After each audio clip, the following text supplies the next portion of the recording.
একে অপরের গীবত করো না, ব্যাক বাইটিং, চগলখড়ি। আলহামদুলিল্লাহ ফেনীতে এগুলা নাই।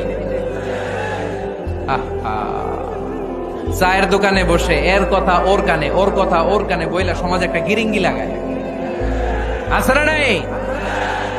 আল্লাহর হাবিব বললেন, আতাদরুনা মাল গীবা, গীবত কারে বলে জানো নাকি? সাহাবীরা বললেন, আল্লাহু ওয়া রাসূলুহু আ'লামু, আল্লাহ আল্লাহর রাসূল ভালো জানেন। বিশ্বনবী বললেন, যিকরুকা আখাকা বিমা ইয়াকরাহু, তোমার কোন ভাইয়ের অনুপস্থিতিতে তার ব্যাপারে এমন কোন কথা বলা যেই কথা শুনলে সে মনে কষ্ট পাবে। গীবত কারে বলে বুঝছেন? আপনার ভাইয়ের অনুপস্থিতিতে আপনার ভাইয়ের ব্যাপারে এমন কোন কথা বললেন যেটা শুনলে সে মনে কষ্ট পাবে। এক সাহাবী বললেন, আফারাআইতা ইন কানা ফি আখি মা আকুল, নবী আমি আমার ভাইয়ের ব্যাপারে যেটা বলছি এটা যদি সত্যিই হয়, তার মধ্যে যদি আসলেই এই সমস্যা থাকে, তাইলে? আল্লাহর হাবিব বললেন, আরে তাইলেই তো গীবত।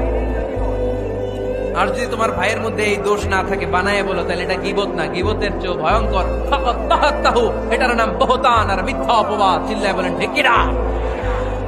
কোন মুমিন গীবত করতে পারে? গীবত করার বিবৃত ভাইয়ের পচা গোশত খাওয়ার সময় কোন মুমিন কখনো গীবত করতে পারে